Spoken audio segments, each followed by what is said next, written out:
Hello students. रासायनिक अभिक्रिया के वेग को प्रभावित करने वाले कारकों की बात कर रहे थे हम, जिसमें पहला हमने अभिकारकों की सांद्रता को लिया, दूसरा अभिकारकों का पृष्ठीय क्षेत्रफल लिया और तीसरा विकिरण का प्रभाव या प्रकाश के प्रभाव को लिया। चौथा हम उत्प्रेरक के प्रभाव की बात करते हैं। रासायनिक अभिक्रिया के वेग को उत्प्रेरक किस प्रकार से प्रभावित करता है?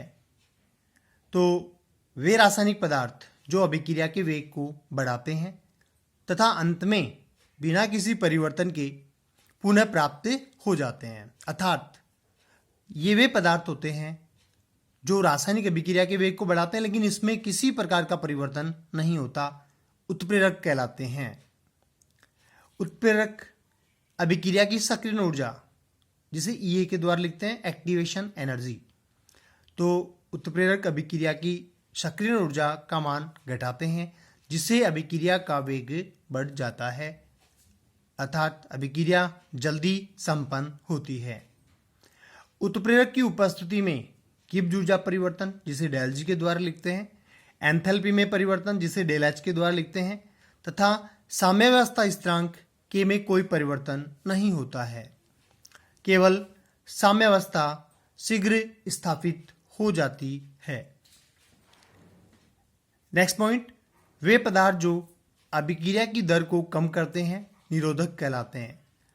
ये वे पदार्थ होते हैं जो रासायनिक अभिक्रिया की दर को कम कर देते हैं, जिसे हम निरोधक इनहिबिटर्स कहते हैं।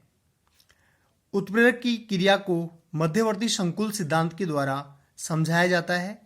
इसके अनुसार अभिकारक तथा उत्प्रेरक मध्यवर्ती संकुल का निर्माण करते हैं, जिसका स्थायित्व कम होता है, जो तुरंत उत्पाद व उत्प्रेरक में विभाजित हो जाते हैं। अब ये मध्यवर्ती संकुल किस प्रकार से बनता है? मध्यवर्ती संकुल सिद्धांत को हम किस प्रकार से समझ सकते हैं? जैसे A+B अभिकारक, C यहाँ पर उत्प्रेरक है, जो ABC इस प्रकार से एक मध्यवर्ती संकुल का निर्माण करते हैं। इसके पश्चात ये मध्यवर्ती संकुल अस्थायी प्रकृति का होता है, जो तुरंत उत्पाद व उत्प्रेरक के रूप में अलग हो जाता है। तो उत्पाद यहाँ पर AB बनता है, वह C जिसे हमने उत्प्रेरक के रूप में लिया पृथक हो जाता है। ऐसे ही हम एक और एग्जाम्पल की बात करते हैं। 2KClO3 पोटेशियम क्लोरेट MnO2 उत्प्रेरक की उपस्थिति में हीट करते हैं, तो ये 2KCl व 3O2 का निर्माण करता है। ऑक्सीजन यहाँ पे गैसीय प्रावस्था में होती है, जो बाहर हो जाती है। उत्प्रेरक की उपस्थिति और अनुपस्थिति दोनों में अभिक्रिया में किस प्रकार से परिवर्तन होता है, अभिक्रिया वेग किस प्रकार से परिवर्तित होता है, जिसको हम आरेख के माध्यम से समझते हैं। यहाँ पे पोटेंशियल एनर्जी और अभिक्रिया निर्देशांक, तो हम इसके बीच जब आरेख खींचते हैं तो यह उत्प्रेरक की अनुपस्थिति में ग्राफ आता है। यहाँ पे अभिकारक जो उत्प्रेरक की अनुपस्थिति में ये ग्राफ देते हैं, यहाँ पे उत्पाद प्राप्त होता है। तो यहाँ से लेकर के और यहाँ तक ये सक्रियण ऊर्जा हो गई। लेकिन जब उत्प्रेरक की उपस्थिति होती है तो ये आरेख नीचे की ओर प्राप्त होता है। इसे हमने EA1 लिखा। तो यहाँ पर एक्टिवेशन एनर्जी ज़्यादा है, लेकिन यहाँ पे एक्टिवेशन एनर्जी कम है। अतः यहाँ पर जब उत्प्रेरक की उपस्थिति लेते हैं तो अभिक्रिया शीघ्रता के साथ संपन्न होती है। इसके पश्चात हम सक्रियण ऊर्जा को लेते हैं। क्या है सक्रियण ऊर्जा? तो ये ऊर्जा की वह न्यूनतम मात्रा होती है जो अभिकारक को उत्पाद में परिवर्तित कर देती है। तो ऊर्जा की वह न्यूनतम मात्रा जो अभिकारक को उत्पाद में परिवर्तित कर दे, सक्रियण ऊर्जा कहलाती है। सक्रियण ऊर्जा का मान सदैव धनात्मक होता है, ऋणात्मक नहीं होता है। मात्रक जूल पर मोल होता है।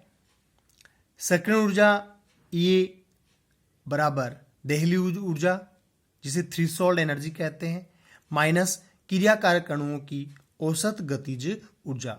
ये क्रियाकारक अणुओं की जो औसत गतिज ऊर्जा है उसको ग्राफ में हम यहाँ से लेकर के और यहाँ तक ये औसत ऊर्जा को निरूपित करते हैं। तो हम कह सकते हैं कि थ्रेशोल्ड एनर्जी देहली ऊर्जा क्या हो गई, E प्लस औसत ऊर्जा। E प्लस औसत ऊर्जा का जो योग है वो देहली ऊर्जा हो गई। और जब हमें E का मान ज्ञात करना होता है तो देहली ऊर्जा में से औसत ऊर्जा को माइनस करते हैं तो E का मान, सक्रिय ऊर्जा का मान प्राप्त हो जाता है। तो E बराबर देहली ऊर्जा माइनस क्रियाकारक अणुओं की औसत गतिज ऊर्जा, देहली ऊर्जा एक्टिवेशन एनर्जी सक्रिय ऊर्जा प्लस क्रियाकारक अणुओं की औसत गतिज ऊर्जा। तो इस प्रकार से सक्रिय ऊर्जा और देहली ऊर्जा को हम ज्ञात कर सकते हैं। इसके बाद में हम अभिकारकों एवं उत्पादों की प्रकृति की बात करते हैं। यह भी अभिक्रिया के वेग को प्रभावित करते हैं। अभिकारक एवं उत्पादों की क्रियाशीलता किन्हीं विशिष्ट बंधों के सरलता से टूटने एवं बनने पर निर्भर करती है। अभिकारक अणुओं में जो आबंध है वह सरलता से टूटने चाहिए और टूटने के पश्चात जो उत्पाद बनते हैं उन अणुओं के बीच में आबंध सरलता से बनने चाहिए। जैसे हम उदाहरण लेते हैं 2NO प्लस O2, ये 2NO2 बनाता है, तीव्र वेग है। ऐसे ही CO प्लस O2 मिलकर के 2CO2 बनाता है, ये अपने आप में मंद वेग है। तो प्रथम अभिक्रिया में NO का नाइट्रोजन डाइऑक्साइड में तीव्रता से ऑक्सीकरण होता है, परंतु दूसरी अभिक्रिया में CO का CO2 में ऑक्सीकरण धीमी गति के साथ संपन्न होता है। क्यों? क्योंकि यहाँ पर आबंध का टूटना और बनना धीमी गति के साथ होते हैं। इसके बाद में हम ताप के प्रभाव की बात करते हैं। ताप किस प्रकार से रासायनिक अभिक्रिया के वेग को प्रभावित करता है। तो ताप बढ़ाने पर अभिक्रिया का वेग बढ़ जाता है क्योंकि क्रियाकारक अणुओं के मध्य टक्कर बढ़ जाती है। क्रियाकारक अणु जो क्रिया करते हैं उनके मध्य आपस में टक्कर बढ़ती है जिससे उत्पाद शीघ्रता से बनते हैं। तो ताप बढ़ाने पर अभिक्रिया का वेग बढ़ेगा क्योंकि क्रियाकारक अणुओं के मध्य टक्कर बढ़ेगी।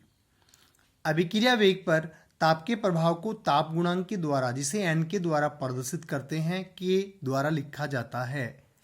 ऐसी दो रासायनिक अभिक्रियाएं जिनके ताप में 10 डिग्री सेल्सियस का अंतर हो, ये दो रासायनिक अभिक्रियाएं जिनके ताप में 10 डिग्री सेल्सियस का अंतर होता है, उनके वेग स्थिरांकों का अनुपात ही ताप गुणांक कहलाता है। जैसे N, यहाँ पे ताप गुणांक बराबर KT प्लस 10 डिग्री सेल्सियस एक अभिक्रिया के लिए तापमान और दूसरी अभिक्रिया के लिए KT, जिसे हमने सामान्य ताप लिया है।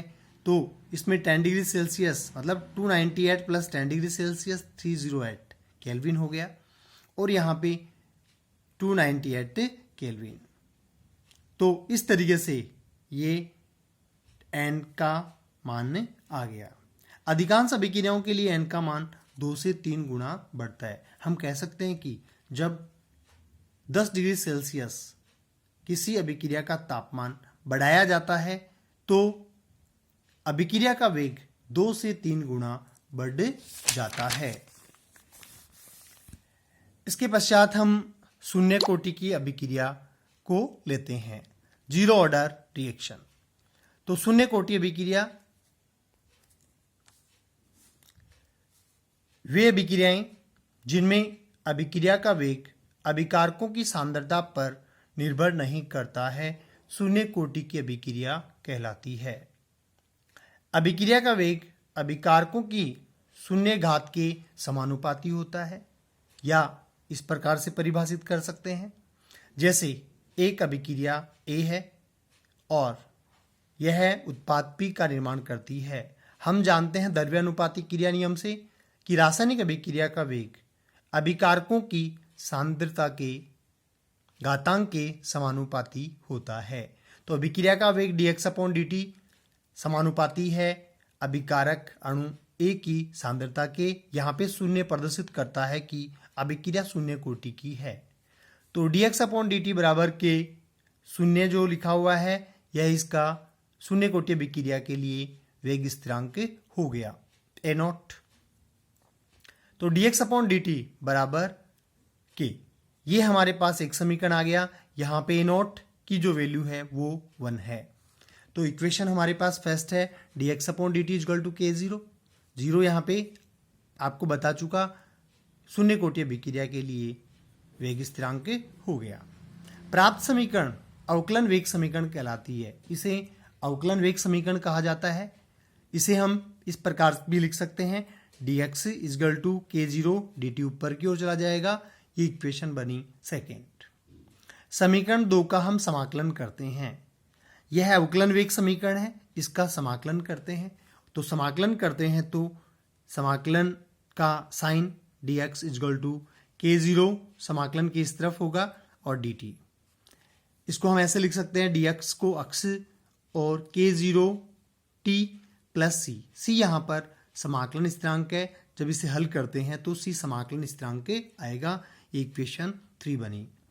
c का मान ज्ञात करने के लिए आरंभिक दशाएं आरोपित करते हैं। आरंभिक दशाएं जैसे t बराबर 0 पर x बराबर 0 होगा, अतः c बराबर 0 ये आरंभिक दशाएं होती है। समीकरण 3 में, ये समीकरण 3 है, इसमें c बराबर 0 का मान रखते हैं। तो c बराबर 0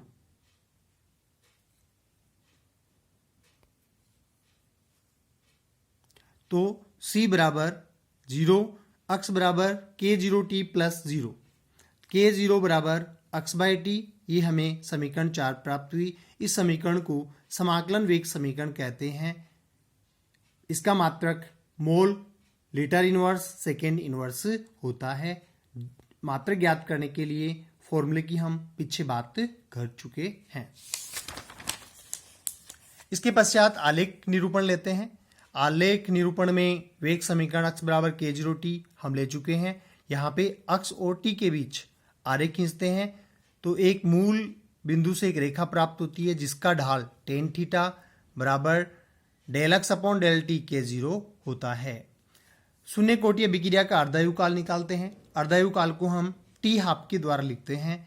तो समीकरण 4 से t बराबर t हाफ तथा सांद्रता x बराबर a बाई 2 ये आधी हो जाती है t हाफ समय पे। तो t हाफ बराबर a बाई 2 बटे k0।